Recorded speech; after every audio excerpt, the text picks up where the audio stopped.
नमस्कार प्यारे बच्चों, फ्यूचर टेंस कंप्लीट कर लेते हैं आज। सबसे पहले इसमें फ्यूचर इंडेफिनिट टेंस, जैसे मैंने आपको पिछले टेंसेज में बताया है कि पहला जो टेंस होता है उसमें वर्ब की फर्स्ट फॉर्म का यूज होता है, आपको सबको पता है। सेकंड टेंस होता है उसमें वर्ब की फोर्थ फॉर्म का यूज होता है। थर्ड टेंस में थर्ड का यूज होता है और फोर्थ में फोर्थ का ही होता है। एक तो मैंने आपको ऐसे बताया था। इसका मतलब है ये पहला इंडेफिनिट है, दूसरा कॉन्टीन्यूअस है, तीसरा परफेक्ट है, चौथा परफेक्ट कॉन्टीन्यूअस है। एक मैंने आपको बताया था जिस भी टेंस में कॉन्टीन्यूअस आ जाए, कॉन्टीन्यूअस एक तो दूसरे में आता है, एक चौथे में आता है, उस सब में V4 लगेगी। अब V4 क्या होती है? वर्ब की फर्स्ट फॉर्म में जब हम ing ऐड कर दें तो उसको V4 कहा जाता है। ऐसा मैंने आपको पिछले टेंसेज में बता दिया था। तो चलिए, फ्यूचर इंडेफिनिट टेंस के हिंदी के जो सेंटेंस है उसकी पहचान। जिस वाक्य के अंत में गा गे गी आए वह वाक्य फ्यूचर इंडेफिनिट टेंस का वाक्य कहलाता है। जैसे वह स्कूल जाएगा, हमने इस सेंटेंस को पहचाना, इसके लास्ट में गा आया है, इसलिए हमने पहचान लिया कि ये फ्यूचर इंडेफिनिट टेंस का सेंटेंस है। अब वही 4 प्रकार के जो हमारे सेंटेंस होते हैं उनके लिए क्या हमारा स्ट्रक्चर होता है।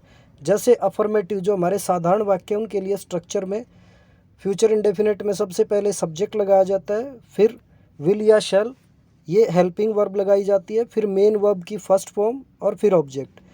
फ्यूचर इंडेफिनिट टेंस के वाक्यों में वर्ब की फर्स्ट फॉर्म के साथ हेल्पिंग वर्ब विल का प्रयोग होता है। अब यहाँ पर आपने ये ध्यान रखना है कि भविष्य के सामान्य कार्यों के लिए फर्स्ट पर्सन के साथ सेल का प्रयोग किया जाता है। जैसे जैसे अब देखो, फर्स्ट पर्सन मैंने आपको बताया है, पिछले जो टेंसेज हमने पढ़े उसमें बताया है कि आई और वी ये तो हमारे फर्स्ट पर्सन होते हैं, यू हमारा सेकंड पर्सन होता है, और ही, सी, इट, दे और एनी नेम कोई भी नाम, ये हमारे थर्ड पर्सन होते हैं। तो फर्स्ट पर्सन के साथ सेल का प्रयोग होगा सामान्य हमारे जो ये होंगे कार्य होंगे उनके लिए, आप ध्यान रखें। जैसे पहला सेंटेंस हम लेते हैं, मैं स्कूल जाऊंगा। मैं स्कूल, मैं आई फर्स्ट पर्सन के सामान्य कार्य में सेल गो टू स्कूल, ठीक है, वर्ब की फर्स्ट फॉर्म और फिर टू स्कूल। अब जैसा हम हर टेंस में सीखते हैं, हम सिर्फ क्या बदलेंगे, हम सब्जेक्ट बदलेंगे। आई की जगह वी, ही, सी, यू, दे, और उसके अकॉर्डिंग आगे हम अपना सीखते जाएंगे। तो आप भी ऐसा एक सेंटेंस लें और फिर उसमें सब्जेक्ट्स चेंज करें और ऐसे प्रैक्टिस करें। नेगेटिव फॉर्म्स में क्या होता है? नेगेटिव फॉर्म्स में सिर्फ नोट लग जाता है हेल्पिंग वर्ब और मेन वर्ब के बीच में। आपने वही बातें याद रखनी है सारी, लेकिन इसमें डिफरेंस सिर्फ इतना हो जाएगा कि मेन वर्ब और हेल्पिंग वर्ब के बीच में नोट और लग जाएगा। मैं स्कूल नहीं जाऊंगा, I shall not go to school, ठीक है, फर्स्ट पर्सन के साथ वही शैल आप याद रखेंगे, आई शैल, वी शैल। हम स्कूल नहीं जाएंगे, we shall not go to school, वह स्कूल नहीं जाएगा, he will not go to school. तो ऐसे ही हम प्रैक्टिस करेंगे, सिर्फ हम सब्जेक्ट्स चेंज कर रहे हैं, सेंटेंस हम सेम रखेंगे। इंटरोगेटिव्स की जो फॉर्म्स होती हैं उसमें हेल्पिंग वर्ब पहले आ जाती है, उसके बाद सब्जेक्ट आएगा, फिर वर्ब की फर्स्ट फॉर्म और फिर ऑब्जेक्ट। लास्ट में याद रखेंगे क्वेश्चन मार्क आना बहुत ज़रूरी है। तो फ्यूचर इंडेफिनिट टेंस के जो प्रश्नवाचक वाक्य हैं, जो हमारे इंटरोगेटिव सेंटेंसेज हैं, उसमें सब्जेक्ट से पहले हेल्पिंग वर्ब शैल या विल का प्रयोग होगा। क्या मैं स्कूल जाऊंगा, शैल आई गो टू स्कूल, तो ये शैल आगे आ गया। क्या हम स्कूल जाएंगे, shall we go to school. फिर हम ऐसे ही क्या बदल रहे हैं, सिर्फ हम बदलेंगे अपना सब्जेक्ट, ठीक है। इसके बाद क्या वह स्कूल जाएगा, क्या वह स्कूल जाएगी, क्या तुम स्कूल जाओगे, क्या वे स्कूल जाएंगे। ऐसे हमने अपनी प्रैक्टिस करनी है। इंटरोगेटिव नेगेटिव हमारी जो फॉर्म्स होती हैं उसमें हेल्पिंग वर्ब सबसे पहले, फिर सब्जेक्ट और फिर नोट। याद रखेंगे नोट जो आएगा सब्जेक्ट और मेन वर्ब के बीच में आएगा, हेल्पिंग वर्ब तो पहले आ ही जाएगी। क्या वह स्कूल नहीं जाएगा, will he not go to school. क्या वह स्कूल नहीं जाएगी, will she not go to school. क्या तुम स्कूल नहीं जाओगे, will you not go to school. क्या वे स्कूल नहीं जाएंगे, will they not go to school. Usages हमने कहा था कि हम बाद में पढ़ेंगे सभी सेंटेंसेज का, जब हमारे 12 सेंटेंस हमारे जो 12 टेंसेज कंप्लीट हो जाएंगे। दूसरा इसमें है फ्यूचर कंटिन्यूअस टेंस। इसकी पहचान सबसे पहले आपकी समझ में आ गया। दूसरा टेंस है, दूसरे और चौथे टेंस में कौन सी फॉर्म हमने बताई थी, चौथी फॉर्म आपको बताई थी, V4 क्या होती है, वर्ब की फर्स्ट फॉर्म के साथ जब हम ing ऐड कर दें तो वो हमारी होती है V4। तो यहाँ पर V4 का यूज होगा, एक तो ये याद रखें।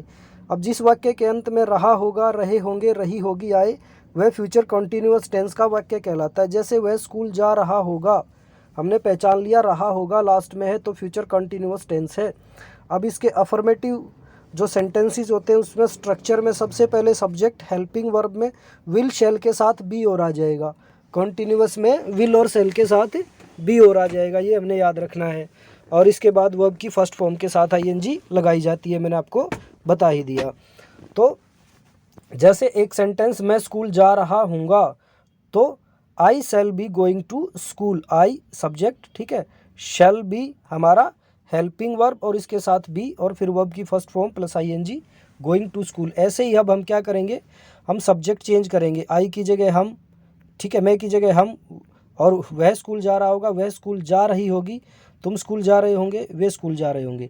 तो ऐसे हमने अपनी प्रैक्टिस करनी है। नेगेटिव सेंटेंसेस में वही होगा जो हर टेंस में होता आया है, हेल्पिंग वर्ब और मेन वर्ब के बीच में नोट लगेगा, लेकिन बी और है बी को भी नोट के बाद रखना है, ये आपने याद रखना है। ऐसे नहीं करेंगे कि आई शैल बी नोट, वो गलत हो जाएगा, आई शैल नोट भी आएगा, ठीक है, याद रखना आपने इस चीज़ को। तो मैं स्कूल नहीं जा रहा हूँगा, I shall not be going to school, हम स्कूल नहीं जा रहे होंगे, we shall not be going to school. वह स्कूल नहीं जा रहा होगा, वह स्कूल नहीं जा रही होगी, तुम स्कूल नहीं जा रहे होगे, वे स्कूल नहीं जा रहे होंगे। ऐसे हम प्रैक्टिस करेंगे, आपको मैं बार बार बता रहा हूँ, आप अपने दूसरे सेंटेंसेस लेंगे और उसकी प्रैक्टिस करेंगे। अब इसकी इंटरोगेटिव फॉर्म्स में क्या होता है, इंटरोगेटिव फॉर्म्स में देखो यहाँ बी आ रहा है, सिर्फ बी का डिफरेंस देखना हमने, हेल्पिंग वर्ब पहले आ गई, फिर सब्जेक्ट और बी, सब्जेक्ट अब हेल्पिंग वर्ब और बी के बीच में आएगा और फिर V4 आएगी, ऑब्जेक्ट और क्वेश्चन मार्क आपने जरूर याद रखना है। क्या मैं स्कूल जा रहा हूँगा, shall I be going to school, क्या हम स्कूल जा रहे होंगे, shall we be going to school. ऐसे ही हम सिर्फ क्या बदलेंगे, हम सब्जेक्ट बदलेंगे, ठीक है, क्या वह स्कूल जा रहा होगा, क्या वह स्कूल जा रही होगी, क्या तुम स्कूल जा रहे होंगे, क्या वे स्कूल जा रहे होंगे, ठीक है। ऐसे हमने सिर्फ क्या बदलना है, सब्जेक्ट बदलना है, सेंटेंस हमने सेम रखना है। इंटरोगेटिव नेगेटिव फॉर्म्स में सबसे पहले हेल्पिंग वर्ब विल या शैल, उसके बाद सब्जेक्ट, फिर नोट और फिर बी, फिर V4 ऑब्जेक्ट और लास्ट में क्वेश्चन मार्क। क्या मैं स्कूल जा रहा हूँगा, shall I be going to school, क्या हम स्कूल जा रहे होंगे, shall we be going to school. हमने याद रखना है, हमने यहाँ पर याद जो रखना है वो क्या रखना है, ये इंटरोगेटिव नेगेटिव यहाँ पर लिखा हुआ है, लेकिन ये इंटरोगेटिव के यहाँ पर सेंटेंसेस दे रखे हैं, कोई बात नहीं, आप इसमें नोट और लगा लें, ठीक है, थोड़ी सी इसमें मिसप्रिंटिंग है। तो यहाँ आएगा शैल आई नॉट, यहाँ पर नोट लगा लें हर में, shall I not be going to school, shall we not be going to school, shall he not be going to school. तो हर सब्जेक्ट के बाद आपने यहाँ पर नोट और लगाना, ये थोड़ा यहाँ पर शायद प्रिंटिंग की दिक्कत है यहाँ पर, ये आप याद रखेंगे ज़रूर। तो ये हो गए हमारे इंटरोगेटिव नेगेटिव फॉर्म्स। यूजेस हम बाद में करेंगे सभी सेंटेंसेस की। तो ये आपका सेकंड लास्ट आ गया present future perfect tense. Perfect तीसरे नंबर का टेंस, मैंने आपको बताया तीसरे नंबर के टेंस में क्या होगा, तीसरी फॉर्म, जितने परफेक्ट सब में वर्ब की थर्ड फॉर्म। तो जिस वाक्य के अंत में चुका होगा, चुके होंगे, चुकी होगी, चुके है ना, चुकेगा, चुकेंगे, चुकेगी, अथवा या होगा, ये होंगे, ई होगी, आए आए, वह वाक्य फ्यूचर परफेक्ट जो टेंस का वाक्य कहलाता है। जैसे राम के आने से पहले मैं स्कूल जा चुका होऊंगा, या राम के आने से पहले मैं स्कूल जा चुकूंगा, ठीक है। आप अभी ऐसे ही याद रखें, फिर मैं आपको कुछ और ट्रिक्स बताएंगे अगली वीडियोज़ में, कुछ और ट्रिक्स भी बताऊंगा जिसमें आप आराम से अपने सेंटेंसेस को पहचान सकते हैं। तो इसके जो अफर्मेटिव सेंटेंसेस हैं उसके लिए स्ट्रक्चर क्या है, उसके लिए सबसे पहले सब्जेक्ट आएगा, फिर हेल्पिंग वर्ब विल या शैल के साथ हैव आएगा, विल या शैल के साथ हैव आएगा, और वर्ब की थर्ड फॉर्म और ऑब्जेक्ट। यहाँ पर आपने यहाँ टाइम दर्शाने के लिए बाई का प्रयोग होता है, ये ध्यान रखें। फ्यूचर परफेक्ट टेंस में वर्ब की थर्ड फॉर्म से पहले विल हैव का प्रयोग किया जाता है, ठीक है, विल हैव शैल हैव का प्रयोग किया जाता है। फर्स्ट पर्सन के साथ शैल हैव का प्रयोग किया जाता है, मैं आपको पहले बता चुका हूँ। जैसे राम के आने से पहले, राम के आने से पहले वह स्कूल जा चुका होगा, he will have gone, he will have, ठीक है। उसके बाद ये जो third form gone to school before Ram came, ठीक है, ये आपने याद रखना है। राम के आने से पहले वह स्कूल जा चुकी होगी। She will have gone to school before Ram came. Ram के आने से पहले हम स्कूल जा चुके होंगे। We shall have gone to school before Ram came. Ram के आने से पहले तुम स्कूल जा चुके होंगे। You will have gone to school before Ram came.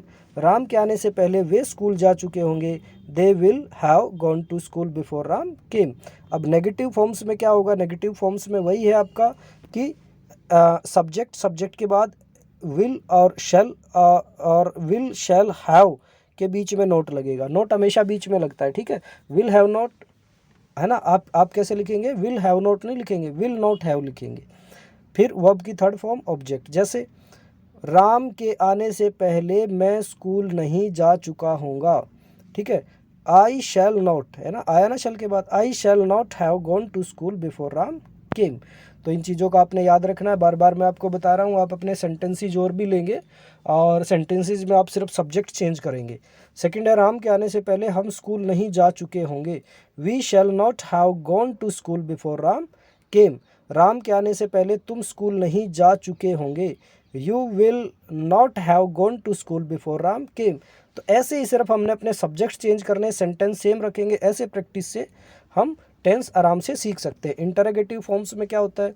Interrogative forms में सबसे पहले हेल्पिंग वर्ब आ जाएगी, विल या शैल, सब्जेक्ट के बाद आएगा हैव, ठीक है। हैव बाद में आएगा, यहाँ पर सब्जेक्ट, फिर वर्ब की थर्ड फॉर्म ऑब्जेक्ट। क्या राम के आने से पहले मैं स्कूल जा चुका हूँगा? Shall I have gone to school before Ram came. क्या राम के आने से पहले वह स्कूल जा चुका होगा? शैल ही, है ना, वह आ गया तो ही आ गया। ही क्या है हमारा? ही है थर्ड पर्सन, तो फर्स्ट पर्सन के साथ ही हमने शैल लगाना है, तो विल लगाएंगे। Will he have gone to school before Ram came. ऐसे ही हम हर बारी क्या करेंगे? सिर्फ सब्जेक्ट चेंज करेंगे। सब्जेक्ट में हमने क्या चेंज करना? आई, ही, सी, वी, यू, दे, ऐसे। इंटरोगेटिव नेगेटिव फॉर्म्स में इसका स्ट्रक्चर रहेगा, सबसे पहले विल या शैल, फिर सब्जेक्ट और नोट सब्जेक्ट और हैव के बीच में आएगा, वर्ब की थर्ड फॉर्म और ऑब्जेक्ट।